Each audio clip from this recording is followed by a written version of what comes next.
perfect sound effects for right now. Love this Henry J.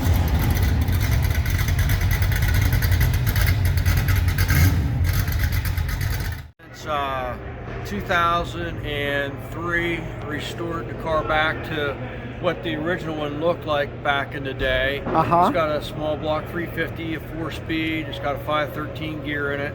I built it at home in my garage.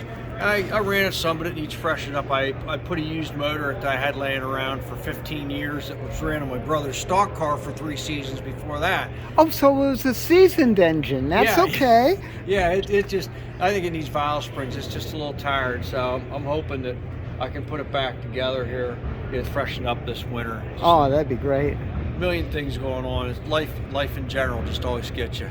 Of course, but at least you've got the toy. Where did you find her? It was in a buddy of mine's garage, and I went up and got it off of him. He'd owned over 23 Henry J's in his lifetime. He was a Henry J connoisseur, as you would say.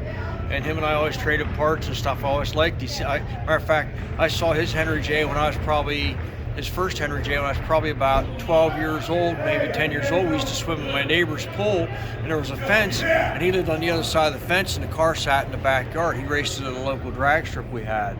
So, which drag strip was that? Do you remember? Peterson Memorial Dragway, up by outside of Altoona. It's called Tipton, Pennsylvania. Oh, It was a really big. There's a website. I think it's Friends of Peterson Memorial Dragway, or if you just punch in Peterson Memorial, it should come up. And there's a lot of pictures. Jenkins ran there back in the day. Wow. They had match race between Jungle Jim and it was Fast Eddie Schwartman had a Cougar, I think.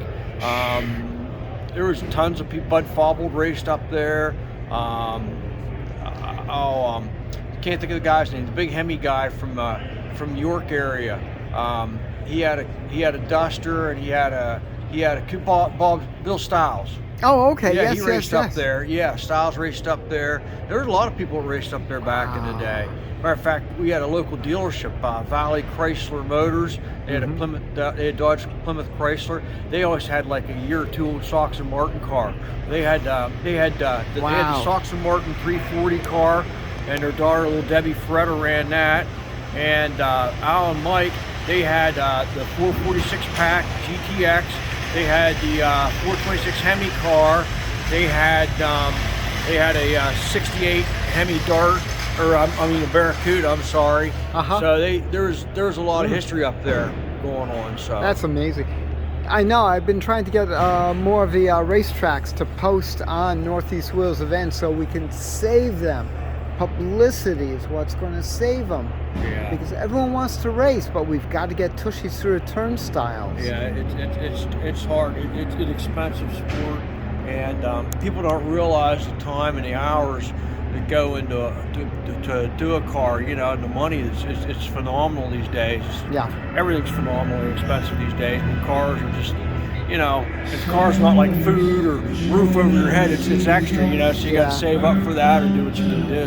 So I got it. And they ran over Keystone.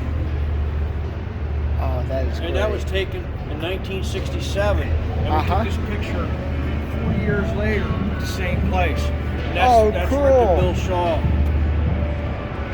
That is great. And these are actual trophies from Peterson Memorial Dragway.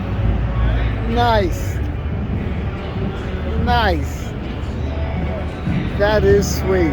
Corky, thank you. You're quite welcome.